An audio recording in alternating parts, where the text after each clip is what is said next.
South India shopping mall, the wedding మంత్ర, సరికొత్త wedding collection, south India shopping mall.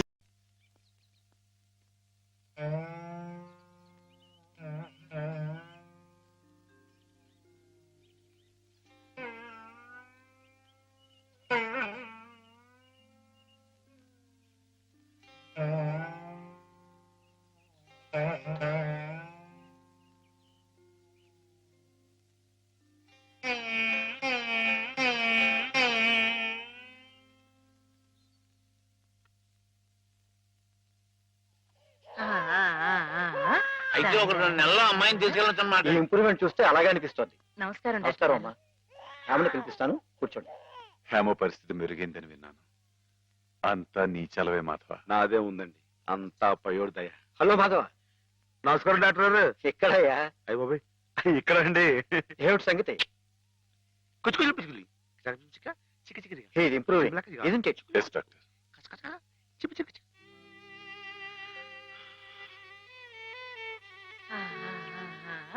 చూడు ఎవరొస్తున్నారో చూడు. ఇన్ని హేమా, నేనే మీ అత్తయ్యని. మావి కూడా వచ్చారు. నేను మావయ్యని. నీకోసం పాపాయిని కూడా తీసుకొచ్చాను. చూడు, కాస్త ఒళ్ళు చేసింది కదా.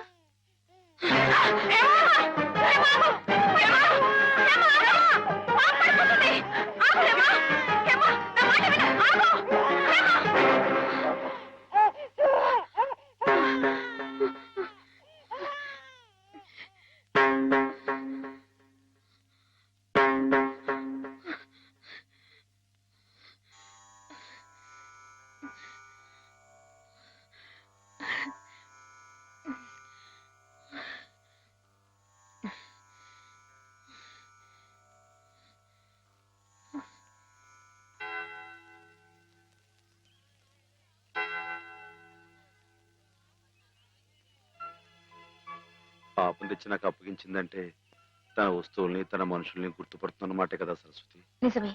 మామూలు మనుషుల్లో ఒకరి మీద ఒకరికి అభిమానం ఎందుకు ఎలా కలుగుతుందో తెలియనట్టే ఈ పేషెంట్స్ లో కూడా ఒకరిని చూస్తే అలా దగ్గరైపోతారని డాక్టర్ గారు కూడా మీ ఇద్దరి గురించి అనుకుంటున్నారు. మిగతా వారి ప్రమేయం లేకుండా మీ ఇద్దరే కలుసుకునేలా ఏర్పాటు చేస్తాను. ఆమెలో పాత జ్ఞాపకాలు మళ్ళీ చిగురించేలా ప్రయత్నం చేయకూడదు. నేనే నిన్న సహాయం అడగాలనుకున్నాను సరస్వతి, కానీ నేను చేస్తున్న ఈ చిన్న పని ఆమె గురించి మీరు ఇక్కడ అనుభవిస్తున్న బాధ కన్నానా? ఏమిటో. ఆ పిచ్చివాడు సరస్వతి ఎప్పుడు అలాగే మాట్లాడుకుంటూ ఉంటారా? మాట్లాడుకోరే పాపం. మరి మాట్లాడుకోపోతే ఎందుకు పెదవులు అలా కదులుతున్నాయి? మాట్లాడుకుంటే కాళ్ళు కదులుతాయి కానీ పెదాలు ఎందుకు కదులుతాయిరా? ఓహో. పిచ్చి వేషమా? అబ్బో, నువ్వు కూడా కొట్టేవే. పిచ్చి నీకా నాకా? ఓహో, పిచ్చి నాకే. అమ్మో.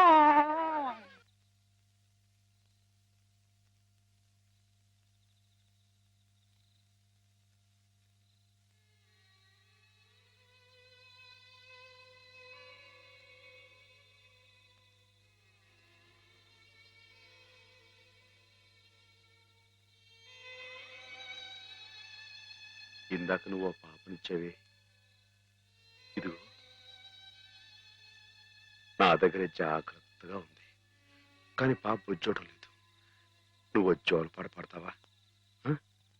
పాప బుజ్జుంటుంది.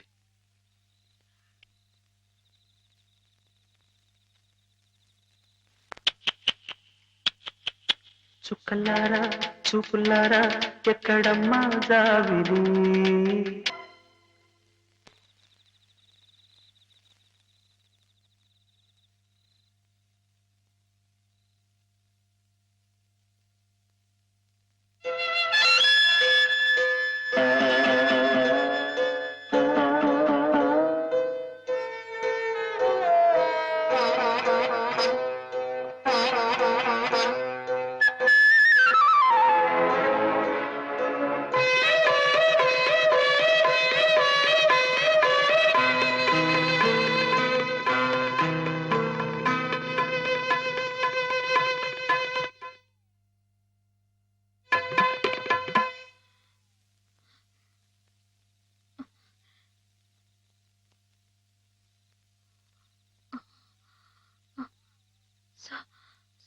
సరస్వతి, హేమా, నేను ఇక్కడున్నానేమిటి? కొద్దిగా ఒంట్లో బాగుండకపోతే ఇక్కడికి తీసుకొచ్చారు. రేపు ఇంటికి వెళ్ళిపోదు గాని. ఇందాక జోలపాట పాడింది మాధవ. ఆహా, మాధవే కదూ? అతను ఇక్కడున్నాడేమిటి? చెప్పు Saraswati. Soldier soldier get up. మన సరిహద్దుల దగ్గర ఏదో అలజడి వినిపిస్తోంది. మన సైనికులు ఆల్రెడీ ట్రైన్ లో బయలుదేరిపోయారు, కానీ ఇంజన్ లేదు. నువ్వే ఇంజన్. ఉన్నారు కదా మేజర్. నేను నేల మీద హెలికాప్టర్ లో ఎగురుతూ పైన పెడుతున్న ట్రైన్ లోకి శత్రువులు దూకుండా చూడాలి. That's my duty. ఏమిటి మేజర్, కింద నేల మీద హెలికాప్టర్ ఎగురుతూ ఉంటే పైనుంచి ట్రైన్ వెళ్తుందా? ఎస్, ప్రపంచ యుద్ధాలు అలాగే జరుగుతాయి. మనం ఏం చేయలేం. కమాన్. నేను ఆ ట్రైన్ ఎక్కి అలాగే వెళ్ళిపోనా? నువ్వు మా సైన్యంలోనే ఉండాలి. అలాగే మేజర్. Thank you. కమాన్. అలాగే.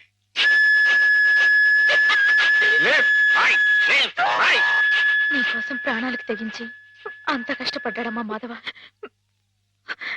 నేను వెంటనే మాధవ చూడాలి. నన్ను తీసుకెళ్ళవ సరస్వతి. అలాగే.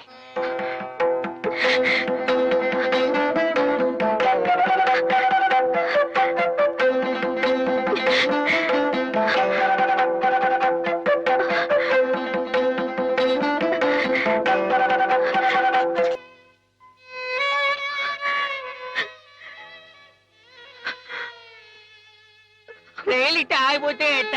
వెనక నుండి విమానాలు వచ్చి గుద్దుకుంటాయి. చట్టం. గార్డు జెండా ఊపాడు, అందుకే ఆగిపోయింది. అయితే వీడు పిచ్చి గార్డు. మంచి గార్డు కావాలి. పాపా, నువ్వే మంచి గార్డువి. దా దా, భయపడకే. దా దా.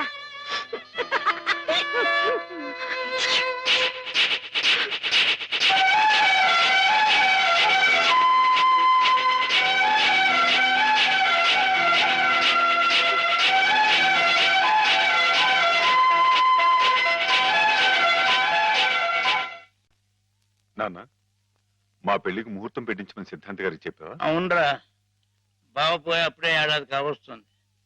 సంవత్సరం తిరగకుండా అమ్మాయికి పెళ్లి చేస్తే ఆయనకి కన్యాదాన ఫలం కలుగుతుందట. మరి పక్షం రోజుల్లో సంవత్సరం రాబోతుంది. అందుకే ఈ లోపల ఏదైనా మంచి ముహూర్తం ఉంటే చూడండి అని చెప్పాను. వద్దు నాన్న, నువ్వేం తొందరపడకు.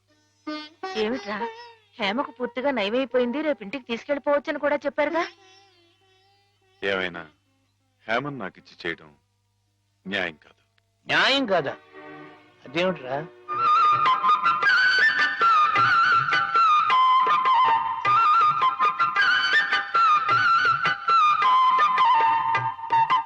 మాధవ, రండి అయ్యారు, రండి కూర్చోండి. చాలారా నీ మర్యాదలు. చండారుడా, కడుపులో ఇంత కుట్ర రాసుకుని మొహానికి ఇంత నవ్వు పూసుకుని ఎంత వినయం నటించావురా మా ముందు. అయ్యారు మీరు ఏమన్నారు అయ్యా అర్థం లేదు. రేయ్, నిన్ను మా ఇంట్లో ఒక కుర్రాడుగా చూసుకున్నాను రా. అందుకే హేమ నువ్వు కలిసి తిరిగిన, హేమ నీ ఇంటికి వచ్చిన నీ మీద నాకు వేసమెత్త అనుమానం కూడా కలగలేదురా. ఒరేయ్, హేమ చిన్నప్పటి నుంచి నా ఇంటి కోడలు అవ్వాలని అవుతుందని ఎంత మర్చిపోయాను రా. అలాంటి పిల్లని ఎగటన్నుకు పోయి నువ్వు పెళ్లి చేసుకోవాలనే దుర్బుద్ధి ఎలా కలిగిద్దా నీకు? బావగారు ఎంత అభిమానించేవారు. ఆయన రాసిన కావ్యాలన్నీ అంకితం కూడా ఇచ్చారే నీకు. అటువంటి మహానుభావులకి ఇంత స్వామిత్రహం ఎలా తలపెట్టావురా అప్రాచుడా? ఒరే, ఆయన బ్రతుకుంటే ఇప్పుడురా నీ దురాలోచన తెలిసి గుండె పగిలి సచ్చుండేవాడు రా. ఇంకా ఎందుకురా వెధవ బ్రతుకు? ఛీ!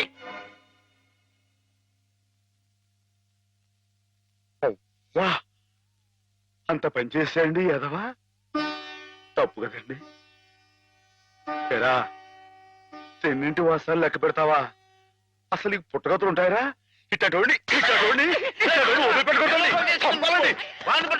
అదేనండి, ఇట్లా ఎవ పని చేస్తాను వదిలిపెడతాండి, నరికి పోగులు. నీకేం తెలుగు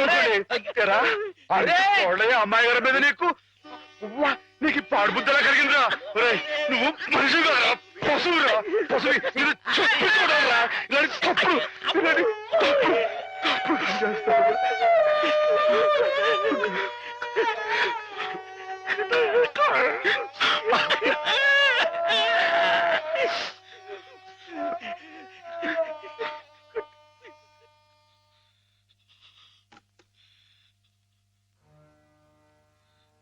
ఏం బతుకురా నీది, ఏ ముహూర్తంలో పుట్టావురా? ఇంకా ఎందుకురా కావాలని బురద పులుముకుంటావు? నేను నానా మాటలు అంటుంటే నేను అట్లాంటి వాడు కాదు బాబు అని చెప్పాడు, ఇంకా ఎందుకురా పిచ్చోళ్ళ నటిస్తావు? ఏం బాగుంకుందామని నిన్ను చేరదీసి ఎంత అన్నం పెట్టిన వాళ్ళకి అన్యాయం చేసే మనసు నీది. మనసు మనసు మీరు చెప్పుకోరా. నీ బతుకు గురించి ఆలోచించకుండా వాళ్ళ రుణం తీర్చుకోవడానికి ఉన్న హస్తం తమ్మేసి వాళ్ళకి సాయం చేసేది అది నువ్వు చేసిన తప్పు. నువ్వేమిటో నీ భవిష్యత్తు ఏమిటో చూసుకోకుండా వాళ్ళు బాగుండాలి వాళ్ళోళ్ళు బాగుండాలని 24 గంటలు ఏడ్చేవి. దేనికరా ఇలా ఇలా నానా మాటలు అనిపించుకోవడానిక? అమ్మాయి గారు అని ఒక దేవతలా చూసుకున్నావే, తడి దేవత సొంత చేసుకునేంత సౌభాగ్యుడురా. మాటలు పిచ్చలవా? నీ బతుకి ఓ తోడు కావాలని కూడా చూసుకోకుండా అమ్మాయి గారికి మంచి తోడు దొరికిందని తెగ సంబరపడిపోయావే. దేనికిరా? దేనికి ఇలా పిచ్చోళ్ళ మధ్య నరకేత అనిపించాడుగా? ఏదో ఓ తాగుబోతే అథవా నానా కూతురు కూర్చాడంటే వదిలేయచ్చు, కానీ చిన్నప్పటి నుంచి నువ్వెవరో నువ్వేంటో తెలుసునా? ఆ పెద్ద అన్నారే మాట అన్నారంటే ఒరే మాధవా, నిన్ను ఆ దేవుడు కూడా అర్థం చేసుకోలేదురా. అర్థం చేసుకోలేదు. కుళ్ళు ఏడు చచ్చిపోయేదాకా ఏడవరా ఏదవా? నీ ముఖం నాకు ఏదవని. మాధవా మాధవా ఎక్కడా మాధవా